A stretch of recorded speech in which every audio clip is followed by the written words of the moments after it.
ইসলাম শব্দের অর্থ আত্মসমর্পণ, নিজেকে সম্পূর্ণরূপে আল্লাহর কাছে আত্মসমর্পণ করা। সম্পূর্ণরূপে অর্থাৎ জীবনের সমস্ত ক্ষেত্রে কমপ্লিট কোড অফ লাইফ এর আল্লাহর আইন বিধানকে ইসলাম বলা হয়।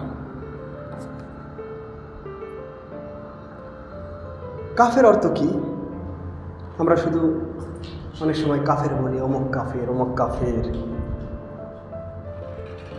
এর অর্থটা জানা দরকার। ইসলামে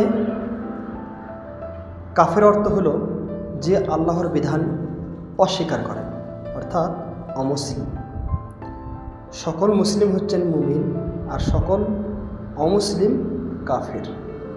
মুমিন শব্দের অর্থ হচ্ছে বিশ্বাসী, আর অবিশ্বাসী বা অমুসলিম শব্দের আরবি হচ্ছে কাফের।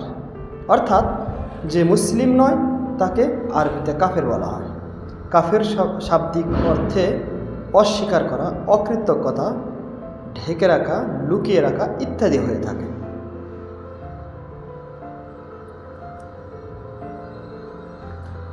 আসুন কাজের ফাঁকে ফাঁকে আমরা কিছু ইবাদত করতে পারি যেখানে সময়ের অপচয় হবে না এবং পরিশ্রমও আলাদাভাবে করতে হবে না।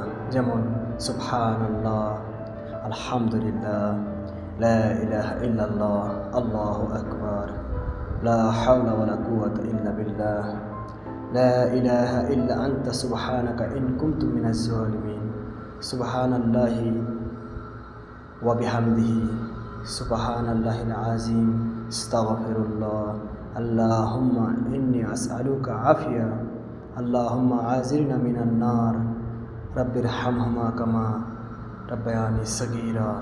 এইসব বলে ছোটো ছোটো, একেবারে সবগুলো বলতে হবে না, কাজের ফাঁকে ফাঁকে এর একটা